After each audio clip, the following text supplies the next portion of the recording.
কিন্তু এটা একটা বিরাট একটা অভিঘাত তৈরি করলো এবং তখনই তাকে টার্গেট করা হলো। এবং সে যখন স্কুলে যাচ্ছিল গাড়িতে করে, তখন তালেবানের সেই প্রতিনিধি এসে হু ইজ মালেলা, সে বলল I am Malala, who is Malala, I am Malala, এই নামে তার স্মৃতি কথা একটা বেরিয়েছে। অটোবায়োগ্রাফিও লিখেছে। জনাব মাহবুব মোর্শেদ, শুধুমাত্র কি এই কারণ, নাকি আপনার কাছে কি মনে হয় যে মালালা হচ্ছে গিয়ে বিশ্বের সুবিধা বঞ্চিত লাখ লাখ শিশুর একটি শিক্ষার প্রতীক হিসেবে আসলে মালালা এই পুরস্কারটি পেয়েছেন? আসলে যখন আপনি নোবেল শান্তি পুরস্কার ক্ষেত্রে আমরা যদি মানে এর আগের অভিজ্ঞতাগুলো দেখি, দেখব যে একদম ইন্টেন্সিভ একজন মানুষের তার অবদানটা, একটা সংস্থার অবদান, সেটা হলো লাইফ টাইম একটা অবদানকে বিচার করা হয় আর কি। তো মালালার ক্ষেত্রে দেখা যাচ্ছে যে মালালার কিন্তু জীবন কেবল শুরু, কিন্তু এইটা একটা ইউরোপের কাছে বা আমেরিকার কাছে বা পাশ্চাত্য চিন্তার কাছে এটা একটা ইউনিক উদাহরণ যে একজন গার্ল চাইল্ড যিনি হলো মানে পড়াশোনা করবেন বলে তালেবানের মতো একটা শক্তির সঙ্গে সরাসরি একটা চ্যালেঞ্জের যাচ্ছেন এবং গুলি খাচ্ছেন। এবং সেই মালালার সাথে যে মালালা কিন্তু বিবিসি, যেটা মফিদুল ভাই বললেন, BBC.com-এ উর্দু ব্লগ লিখতেন এবং দেখা যাচ্ছে কি যে পশ্চিমের জন্য এই অভিজ্ঞতাটা কিন্তু একটা ইউনিক। কিন্তু আমাদের এখানে ধরেন আমরা বাংলাদেশে অসংখ্য মেয়ের এইরকম কাহিনী কিন্তু পাবো এখন, বা পাকিস্তানে অসংখ্য পাবেন, আফগানিস্তানে পাবেন, অসংখ্য জায়গায় এরকম পাবেন, এরকম অসংখ্য কাহিনী পাওয়া যাবে। কিন্তু তাই বলি কি আমরা প্রতীক, মানে তর্কের জায়গাটা হলো যে মালালা কি প্রতীক হিসেবে পাচ্ছেন, মানে মালালাকে রিকগনাইজ করা হচ্ছে কেন, মানে তার পার্সোনাল অবদানের কারণে নাকি একটা প্রতীক হিসেবে? তর্কের বিষয়টা এটা। আমি এই বিষয়টার সাথে মানে তর্ক যে কারণে উঠছে সেটার সাথে একমত কিনা সেটা অন্য ব্যাপার, কিন্তু বিষয় হলো যে কন্ট্রিবিউশন তাকে রিকগনাইজ করা হচ্ছে নাকি তার তিনি যে মানে একটা মানে পরিস্থিতির প্রতীক সেটাকে রিকগনাইজ করা হচ্ছে। মানে নোবেল পুরস্কারের উদাহরণে কিন্তু আমরা এরকম দেখি না যে কেমিস্ট্রিতে যিনি নোবেল পান তার একটা স্পেসিফিক কন্ট্রিবিউশন থাকে, সেইটাকে নোবেল কমিটি রিকগনাইজ করে। কিন্তু আমরা কিন্তু মালালার ক্ষেত্রে এরকম দেখছি না।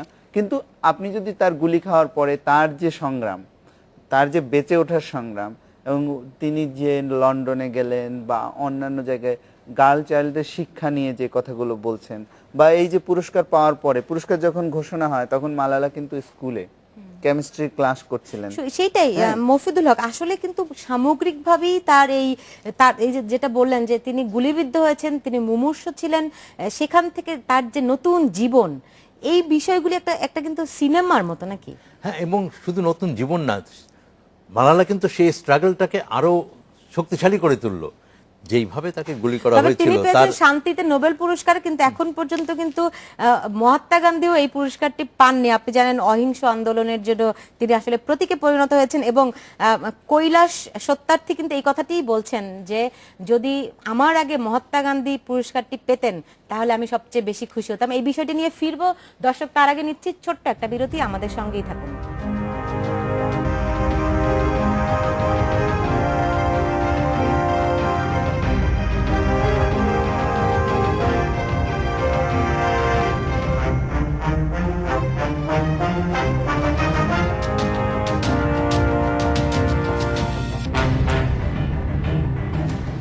বিরতির পর ফিরে এলাম, দেখছেন বাংলাদেশ এখন। বিরতিতে যাওয়ার আগে আমরা আলাপ করছিলাম যে কৈলাস সত্যার্থীর একটি বক্তব্য নিয়ে, যে তিনি বলেছেন যে তার আগে যদি মহাত্মা গান্ধী এই পুরস্কারটি পেতেন। নোবেল কমিটি আসলে কি কি বিষয় বিবেচনা করে যেখানে এই শান্তি পুরস্কার মহাত্মা গান্ধীর মতো মানুষ পান না? মরণোত্তর কিন্তু পুরস্কার দেয়া হয়। দেখুন, আমরা হয় কি আমরা মানে মনে করি যে নোবেল পুরস্কারটা হচ্ছে পৃথিবীর একেবারে সর্বশ্রেষ্ঠ পুরস্কার। এটা কিন্তু মানে এটাও একটা পুরস্কার, এটারও একটা কমিটি আছে, সেই কমিটির একটা বৃত্ত আছে। নোবেলের চেয়ে বড় পুরস্কার কি আছে? না না না, আমি বলছি যে কোনো পুরস্কারই পৃথিবীর একেবারে সর্বশ্রেষ্ঠ পুরস্কার না। এই পুরস্কারের বাইরে অনেক মানুষ থেকে যায়। সাহিত্যে যেমন আছে, এই শান্তি বা অন্যান্য সমস্ত ক্ষেত্রে আমরা পাবো, এমনকি বিজ্ঞানের ক্ষেত্রে আমরা অনেক বিজ্ঞানী পাবো যারা নোবেল পুরস্কার পাননি কিন্তু বিশাল অবদান রেখেছেন। তো সেটা মূল বিষয় না। আমরা যে জায়গাটায় আলোচনা করছিলাম যে মালালা ইউসুফজাই নিয়ে যে বিতর্কটা উঠেছে, একটা হচ্ছে যে আপনি দেখবেন যে নোবেল পুরস্কার যখন ঘোষণা করা হয় তখন একটা ওয়ান লাইনার বলে আর কি, একটা বাক্যে বলা হয় যে কেন পুরস্কারটা দেওয়া হচ্ছে।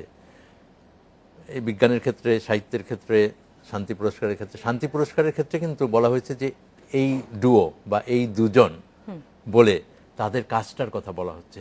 The cause is very important, এবং এই জায়গাটা কিন্তু বুঝতে হবে যে এই কজটার জন্য তারা উভয়ে কিন্তু একটা তাদের মতো করে কন্ট্রিবিউট করেছেন। মালালা ইউসুফজাই একটা বালিকা মাত্র, কিন্তু কন্ট্রিবিউশনটা কিন্তু অনেক।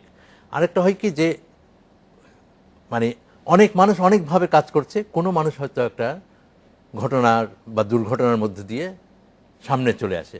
মালালা ইউসুফজাই একটা দুর্ঘটনার মধ্যে দিয়ে কিন্তু সামনে চলে আসে, এবং দুর্ঘটনা সে যেভাবে মোকাবেলা করেছে, তার মানে মাথার খুলি উড়ে গেছিল প্রায়, এবং প্রায় আর্টিফিশিয়ালি তাকে মানে সেভ করেছে। যখন ফিরে এসছে তখন কিন্তু সে যেই জায়গায় সে শুরু করেছিল ওই জায়গা থেকেই সে আবার যাত্রা করেছে। এটা খুব খুব বড় বিষয়, ইউনিক একটা। এবং এই জায়গাটায় কিন্তু একটা স্বীকৃতি নোবেল কমিটি দিল। আরেকটা হচ্ছে যে এখানে আরেকটা দিক হচ্ছে মালালা ইউসুফজাইয়ের সামনে কিন্তু তার গোটা জীবনটা পড়ে আছে, সেটা যেমন ব্যক্তি জীবন, তার সামাজিক জীবন, তার শিক্ষা জীবন, তার পারিবারিক জীবন। সেখানে কিন্তু আমরা একটা অতিরিক্ত চাপ কিন্তু তার উপরে চাপিয়ে দিলাম, তৈরি করছি, এবং সেটা কিন্তু অনেক সময় মানুষের জীবনকে কিন্তু ছত্রখান করে দেয়। আপনি দেখবেন যে বাল্য প্রতিভা অধিকাংশ ক্ষেত্রে দেখা যায় যে বড় হয়ে আর সেটার কোনো হ্যাঁ, চিহ্ন থাকে সেটাই না।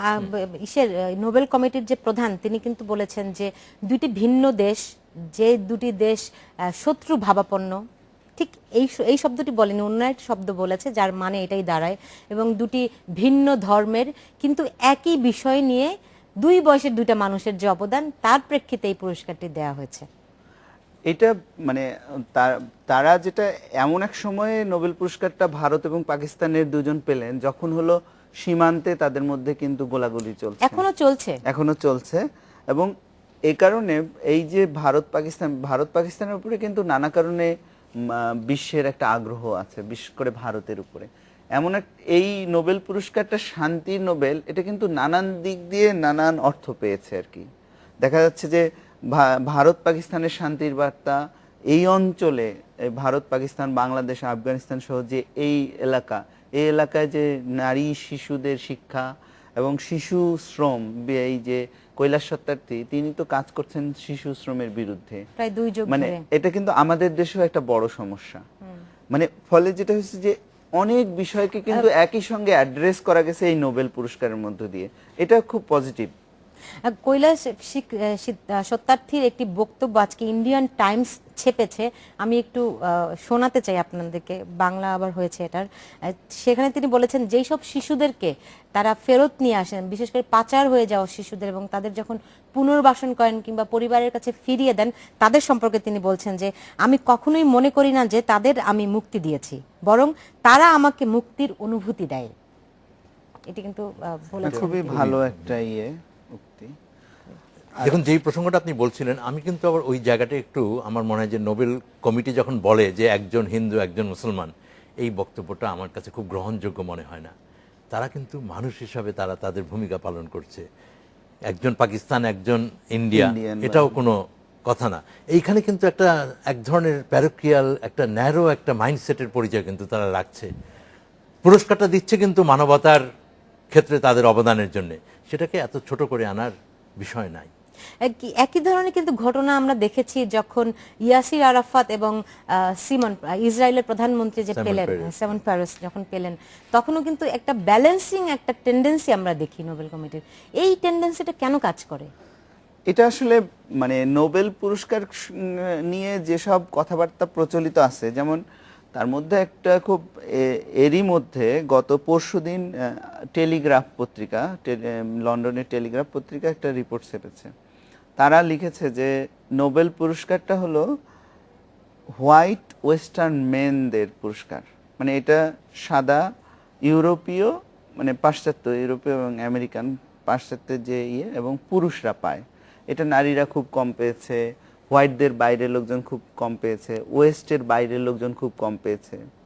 এখন জিনিসটা হলো যে এর বাইরে মানে ওয়েস্টের যেখানে ইন্টারেস্ট আছে, পলিটিক্যাল সোশ্যাল নানান রকমের ইন্টারেস্ট আছে, সেখানেই কিন্তু তারা যায়। যেমন ওয়েস্ট যখন চাইলো যে ইসরায়েল এবং ফিলিস্তিনের মধ্যে একটা শান্তি চুক্তি হোক, যেটা অসলো বোধহয় না, অসলো শান্তি চুক্তি, ওইটার পরে ওটাকে রেকগনাইজ করতে গিয়ে তারা কিন্তু সিমন পেরেস এবং ইয়াসির আরাফাতকে দিল। কিন্তু মানে এর মানে এই না যে ওখানে শান্তি চলে আসলো, মানে এটা এক অর্থে প্রতীকী। যেমন বারাক ওবামার নোবেল পুরস্কারটাকে আমরা বিচার করতে পারি, হ্যাঁ সেই অর্থে বারাক ওবামার একটা বড় কন্ট্রিবিউশন হলো যে তিনি তার দ্বিতীয় মেয়াদে তিনি ক্ষমতায় আছেন, বড় আকারে কোনো যুদ্ধ তিনি মানে ইরাকে বিমান হামলা যদি না ধরি তাহলে এতদিন পর্যন্ত তিনি কিন্তু বড় আকারে কোনো যুদ্ধ আফগানিস্তান বা ইরাকের মতো কোনো যুদ্ধে জন্ম দেননি। এটা একটা তার বড় কন্ট্রিবিউশন সে তো উনি রাষ্ট্রপতি হিসেবে দায়িত্ব নেওয়ার পরে আপনি বিশ্লেষণ করবেন, কিন্তু উনি রাষ্ট্রপতি হিসেবে প্রেসিডেন্ট হওয়ার পরই তিনি পুরস্কারটা কিন্তু পেয়েছিলেন, সেটা নিশ্চয়ই আপনার মনে আছে। কিন্তু আমি একটা জিনিস বলতে চাই যে অনেকেই বলে থাকেন, অভিযোগ করে থাকেন যে নোবেলের যে 7টি ক্যাটাগরিতে সম্ভবত পুরস্কার দেওয়া হয় এর মধ্যে সবচেয়ে সাহিত্য পুরস্কার এবং শান্তি পুরস্কার এই দুইটি নিয়ে রাজনীতি হয়, তাই নাকি? এটা তো হয়। আপনি দেখবেন যে যখন বরিস পাস্তারনাককে নোবেল পুরস্কার দেওয়া হলো তখন কিন্তু পুরস্কারটা দেওয়া হলো যে ওয়ান লাইনার যেটা ছিল তার ডক্টর জিভাগো উপন্যাসের জন্য। তিনি কিন্তু মূলত একজন কবি এবং তার কবিতার কিন্তু গভীরতা অনেক অনেক। কিন্তু ডক্টর জিভাগো যেহেতু তখন সোভিয়েত ইউনিয়নের সরকার এটা ছাপতে দেননি, এটা বাইরে পাচার হয়ে ছাপা হয়েছে, ফলে এই জিনিসটা কাজ করেছে। আর তারপর কয়েক বছর পর মিখাইল শোলোকভকে আবার পুরস্কারটা দেওয়া হলো, যেহেতু পাস্তারনাককে দেওয়া হয়েছে শোলোকভকে দিয়ে একটু ব্যালেন্স করা হলো। এই জিনিসগুলো আছে, কিন্তু তারপরেও আমি বলবো যে এই পুরস্কারটাই যে পৃথিবীর মানে সর্বশ্রেষ্ঠ বা সর্বশেষ কথা সাহিত্যে যিনি পাবেন তিনি হচ্ছেন সর্বশ্রেষ্ঠ, এটা ভাবার কোনো কারণ আমি নেই। একটু সাহিত্য পুরস্কারে আসলে ফিরতে চাই। এবার নোবেল কমিটি আপনি জানেন যে পুরস্কার যে দিয়েছে প্যাট্রিক মোদিয়ানো, হ্যাঁ, তার সম্পর্কে কিন্তু পৃথিবীর মানুষ খুব কম জানে। আমি জানি না, আপনারা নিশ্চয়ই জানেন, আমি কম জানি। তিনি তার একটু ছোট্ট একটা অটোবায়োগ্রাফি আমি পড়ে দেখলাম, সেখানে তিনি বলছেন যে 45 বছর ধরে তিনি একটি বই লিখছেন। এই ব্যাখ্যা এবং তিনি কি কারণে সাহিত্যে তার অবদান আসলে কোথায় কোথায় আছে এই বিষয়গুলি নিয়ে ফিরবো। দর্শক, তার আগে নিচ্ছি ছোট্ট একটা বিরতি।